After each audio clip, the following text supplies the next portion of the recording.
అండి, welcome to Yog stock. అందరూ బాగున్నారు కదా? జనరల్గా మనకి కొంత మానవత్వం అనేది బిల్టిన్ అయి ఉంటుంది. మోరార్లెస్ ఎవరికైనా సరే, ఈవెన్ రాక్షసులకు కూడా కొంత మానవత్వం ఉంటుంది అని అంటూ ఉంటారు అందరూ. ఎక్కడైనా ఏదైనా సడన్గా జరిగినా, లేకపోతే ఎవరైనా కింద పడినా టక్కున మనం బండి ఆపేసి వెళ్ళిపోయి వాళ్ళని ఏదో హెల్ప్ చేయడానికి ట్రై చేస్తూ ఉంటాం కదా. అయితే అమెరికాలో ఈ మానవత్వం అనేది మన పాలిట శాపంగా మారుతుంది ఒక్కొక్కసారి. సో రీసెంట్గా ఒక కేసు అనేది జరిగింది. మహేంద్ర పటేల్ అనే ఒక వ్యక్తి ఒక నెలన్నర పాటు జైల్లో ఉన్న తర్వాత ప్లస్ బాండ్ మీద రిలీజ్ అయ్యాడు. అతను ఏం చేశాడు, ఎందుకు జైలుకి వెళ్ళాల్సి వచ్చింది అనేది మనం తెలుసుకుందాము. దాంతోపాటు అసలు డూస్ అండ్ డోంట్స్, మనం అమెరికాలో ఉన్నప్పుడు ఎలా ఉండాలి, ఏం చేయాలి అంటే మోరార్లెస్ ఇది అమెరికా ఒక్కటనే కాదండి, అబ్రాడ్ దాదాపుగా ఆస్ట్రేలియా కానీ యూకే కానీ ఇలా పెద్ద పెద్ద కంట్రీస్ ఏమైతే ఉన్నాయో అక్కడ జనరల్గా ఇలాంటి ఫాలో అవుతుంటారు. బట్ అమెరికా రూల్స్లో చాలా ఇంకా స్ట్రిక్ట్గా ఉంటుంది కాబట్టి కొంత జాగ్రత్తగా అయితే ఉండాలన్నమాట. సో అయితే ఇతని విషయంలో ఏం జరిగింది అంటే బ్రీఫ్గా చెప్తాను నేను. యాక్చువల్గా అతను ఏదో వాళ్ళ మదర్కి హెల్త్ బాగాలేదని ట్యాబ్లెట్ కొనడం కోసం వాల్మార్ట్ అనే సూపర్ మార్కెట్కి వెళ్ళాడు. అక్కడ తను ర్యాకుల్లో వాటిలో ఎతికితే కనిపించబోయేటప్పటికి ఎవరో ఒక లేడీ మన ఈ స్కూటర్స్ ఉంటాయి కదా, ఎలక్ట్రిక్ స్కూటర్స్ మీద డిజేబుల్డ్ వాళ్ళు పెట్టుకుని నడిపించుకుంటూ వెళ్తూ ఉంటారు. ఇటుపక్క ఇద్దరు పిల్లల్ని పెట్టుకొని వెళ్తున్న లేడీని ఈ ట్యాబ్లెట్ ఎక్కడుందో తెలుసా అని అడిగాడు అనమాట. అవన్నీ సీసీటీవీలో రికార్డ్ అయినాయి. ఆమె అక్కడెక్కడో ఉంటుంది చూడు అని చెప్పడము, తను వెళ్ళి మళ్ళీ ఎత్తుక్కోవటము, దొరకకపోవటము, తర్వాత వెళ్ళి వేరే ఆ స్టోర్లో పనిచేసేటువంటి లేడీని అడగటము, ఆ తర్వాత ఆమె వచ్చి దగ్గరుండి చూపిస్తే దొరికింది అని చెప్పేసి రిటర్న్ వస్తూ తను ఇగో నాకు దొరికింది అని ట్యాబ్లెట్ ఆమెకు చూపించాడు. ఒక స్మైల్ ఇచ్చింది. అలా ఇద్దరు వెళ్ళిపోతున్న టైంలో సడన్గా ఆమె చేతిలో ఉన్న పిల్లోడు బేబీ కింద పడబోతుంది అనమాట. యాక్సిడెంటల్గా పడబోతుంటే మనోడు జస్ట్ పట్టుకున్నాడు అనేసి న్యూస్. కింద పడబోతున్న పిల్లోడిని పడకుండా ఆపి పట్టుకొని తీసుకొని మళ్ళీ ఆమెకి ఇచ్చాడు అనమాట. థ్యాంక్ యూ చెప్పింది, మనోడు మళ్ళీ వెళ్ళిపోయాడు. అంత బాగానే ఉంది. కట్ చేస్తే ఒక రోజు తర్వాత ఆమె పోలీసు వాళ్ళకి ఫోన్ చేసి ఇతను మా పిల్లోడిని కిడ్నాప్ చేయడానికి ప్రయత్నం చేశాడు అని చెప్పేసి కేసు పెట్టడము. ఆ కేసు ఇంకా 3 days తర్వాత అతను అరెస్ట్ చేశారు. అతను జైలుకి వెళ్ళాడు. తర్వాత ఇంకా వాళ్ళ లాయర్ మొత్తం అంతా సీసీటీవీ ఫుటేజ్లు అవన్నీ చెక్ చేసి ఫైనల్గా ఇతనికి అలాంటి ఇంటెన్షన్ అయితే ఏం లేదు అనేసి ప్రూవ్ చేసింది. మనం ఏంటి అబ్రాడ్లో ఉన్నప్పుడు అంటే, అబ్రాడ్లో ఒక మనిషిని డైరెక్ట్గా ఎదురుగా చూసినా కూడా తప్పే అనమాట. అంటే స్టేరింగ్ చేయటం అంటారు దాన్ని. అది కూడా ఒక పెద్ద ప్రాబ్లమే. ఎవరికైనా హెల్ప్ చేయడం కూడా పెద్ద ప్రాబ్లమే. అంటే జనరల్గా మన మెంటాలిటీ ఎలా ఉంటుంది అంటే, మనకు కొంత మానవత్వం అనేది ఉంటుంది కాబట్టి మనం ఎటన్నా వెళ్తున్నప్పుడు కానీ, ఇప్పుడు ఇండియాలో కూడా మనం వెళ్తున్నప్పుడు ఏంటంటే సడన్గా ఎవడో బండి మించి కింద పడిపోతారు. టక్క మనం బండి పక్కన ఆపేసేసి వెళ్ళేసి వాడిని లేపి కూర్చోబెట్టి వాడికి వాటర్ ఇచ్చేసి అవసరమైతే అంబులెన్స్ ఫోన్ చేయడమో, లేకపోతే ఏదైనా మనం దగ్గర ఉన్న చిన్న హాస్పిటల్కి తీసుకెళ్లడమో, లేకపోతే ఆటో మాట్లాడి తీసుకెళ్లడమో. ఈ పోలీసులు, అంబులెన్స్లు ఇవన్నీ రావడానికి మనకి చాలా టైం పడుతుంది మనకున్న ట్రాఫిక్కి. కాబట్టి మ్యాక్సిమం మన లెవెల్లో మన వంతు మనం చేయగలిగిందంతా చేస్తాం అన్నమాట. జనాలు గుమిగూడుతూ ఉంటారు. సో అలాగా మనం హెల్ప్ చేస్తాం. బట్ ఇక్కడికి వచ్చేటప్పటికి ఏంటంటే, ఎవడన్నా అమెరికాలో నీ ముందు నువ్వు కార్లో వెళ్తున్నావు, వాడు బండి మీద వెళ్తున్నాడు, వాడు ఏదైనా ఫుట్పాత్ తగిలి కింద పడ్డా కూడా నీ మానవత్వం అస్సలు వాడకూడదు. ఎందుకంటే వాళ్ళకంటూ ఉండేటువంటి రూల్స్లో ఏంటంటే, ఫస్ట్ నీ సంగతి నువ్వు చూసుకో, పక్కోడి సంగతి పక్కన పెట్టేసి నీ సంగతి, నీ సేఫ్టీ నువ్వు చూసుకో. వేరే వాడితో నీకు సంబంధం లేదు. వాడు పడ్డాడు అని జస్ట్ మనం వాళ్ళకి 911కి ఫోన్ చేసి, మన పోలీసు వాళ్ళు అయితే పోలీసు వాళ్ళకి, ఎవరికైతే అంబులెన్స్ అయితే అంబులెన్స్కి మన ఇన్ఫర్మేషన్ ఇవ్వటం మాత్రమే మనం చేయగలం. సో ఫర్ ఎగ్జాంపుల్, ఒకవేళ వాడు పడ్డాడు, సావు బతుకులో ఉన్నాడు, మనం వాడి దగ్గరికి వెళ్ళి ఏమైనా చెయ్యాలి అంటే, మనము ఇప్పుడు 911కి కానీ, అదే యూకేలో అయితే కనుక 999కి కానీ ఇలా ఫోన్ చేసినప్పుడు వాళ్ళు మనకి ఫోన్లో అడుగుతారు జనరల్గా, ఏంటి పేషెంట్ పరిస్థితి, ఇలా ఉంది, అయితే ఒక పని చేయి, చెస్ట్ మీద ఒత్తో, లేకపోతే అర్థాల మీద ఒత్తో, లేకపోతే వాటర్ ఇవ్వో, ఇలాంటి గైడెన్స్ కనుక వాళ్ళు ఇస్తే మాత్రమే మనం ఫాలో అవ్వాలి.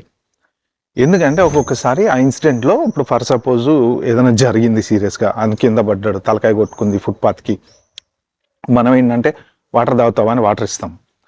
అంటే ఇక్కడ వీళ్ళ క్యాలిక్యులేషన్ ఏంటి అంటే, మెడిసిన్ రూల్స్ ప్రకారము ఈ వాటర్ ఒక్కొక్కసారి ఇవ్వచ్చు, ఒక్కొక్కసారి ఇవ్వకూడదు. ఒక్కొక్కసారి మనం అతని పేషెంట్ని లేపొచ్చు, ఒక్కొక్కసారి లేపకూడదు. సో కాబట్టి ఏంటంటే వీళ్ళకి ఈ రూల్స్ అన్ని ఫాలో అవుతుంటారు అనమాట. వాళ్ళు ఏంటంటే కింద పడ్డ పర్సన్ని దాన్ని స్ట్రెచ్చర్ మీద ఎక్కించుకొని తీసుకుపోతారు. హాస్పిటల్కి వెళ్ళి ఆపరేషన్స్ చేసే వరకు కూడా అతన్ని లేపకూడదు అనమాట. అంటే లేపడం వల్ల వేరే బోన్స్ ఏమన్నా ఉంటే ఇరిగిపోతాయేమో అన్న ఉద్దేశంతో. తర్వాత వాటర్ ఇవ్వడం వలన ఒక్కొక్కసారి ఏమవుతుందంటే లోపల ఫంక్షనల్ చేంజెస్ బాడీలో వచ్చేసి అతనికి ఆ వాటర్ ఇవ్వడం వలన అతని ప్రాణం కూడా పోయే ప్రమాదం ఉంది అంటుంటారు అనమాట వీళ్ళు. అంటే మనం చేసే మెడికల్గా చేసే ప్రతిదీ కూడా ఒక ఇదనేది ఉంటుంది దానికి. అది కరెక్ట్ కావచ్చు, కరెక్ట్ కాకపోవచ్చు. అందుకని ఏంటంటే వీళ్ళు ఫస్ట్ డాక్టర్ వచ్చి డాక్టర్ వాళ్ళని చూసి డాక్టర్ అంతటా డాక్టర్ ఏమైనా చేసే వరకు మనం ఏమి చేయకూడదు.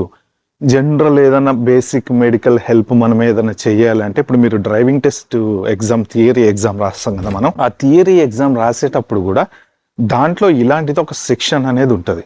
మన ఇండియన్ డ్రైవింగ్ ఎగ్జామ్కి ఇక్కడికి డిఫరెన్స్ అదే అనమాట.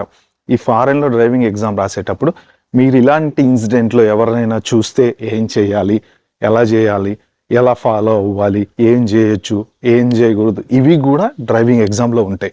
ఎందుకంటే ఒక యాక్సిడెంట్ జరిగినప్పుడు ఎదుటి మనిషికి ఏదైనా జరిగితే, లేకపోతే యూతల కార్లో ఉన్నోడు వచ్చి అవతల కారోడికి హెల్ప్ చేయడం, ఇలాంటివి ఏమైనా సిచ్యువేషన్లో ఎంతవరకు హెల్ప్ చేయొచ్చు అనేది దాంట్లో నేర్చుకుంటాం. సో థియరీ క్వశ్చన్స్ రాసి మనం పాస్ అవ్వాలన్నమాట. సో ఇలా మామూలుగా యాక్సిడెంట్స్ జరిగిన లేదు, ఇంకా ఏదన్నా పక్కింటి పిల్లోడు వచ్చి మన ఇంట్లో ఆడుకుంటున్నాడు ఫర్ ఎగ్జాంపుల్, వాడు ఆడుకుంటూ ఏ టేబులో ఏదో తగిలి కింద పడ్డా కూడా ఒక్కొక్కసారి వాళ్ళు మన మీద కేసేస్తారు. ఎందుకు అంటే మీకు హెల్త్ అండ్ సేఫ్టీ రూల్స్ అంటారు వాటిని. నడిచే దారిలో టేబుల్ ఉండకూడదు, అంటే పర్టికులర్ ప్లేస్లో ఒక ఐటమ్ ఒక ప్లేస్లో ఉండాలి, ఇంకొక ప్లేస్లో ఉండకూడదు.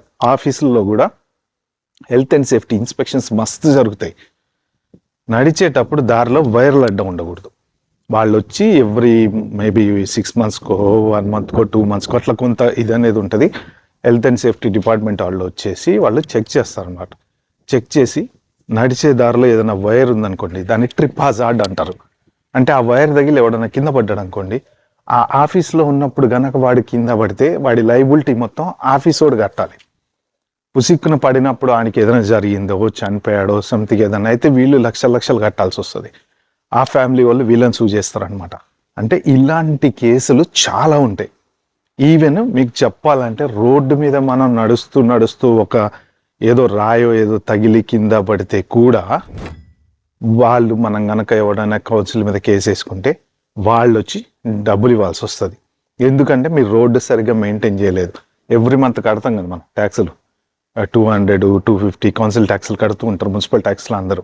కాబట్టి ఏంటంటే మెయింటెనెన్స్ ఎక్కడ సరిగా లేకపోయినా దాన్ని తగిలి మనం కింద పడ్డా కూడా మనం సూ చేస్తే వాళ్ళు డబ్బులు కడతారనమాట. అది వాళ్ళ మిస్టేక్ అవుతుంది అనమాట. కానీ విట్నెస్ ఉండాలి ప్రతిదానికి. అంటే ఇవన్నీ అంత ఈజీ కావు.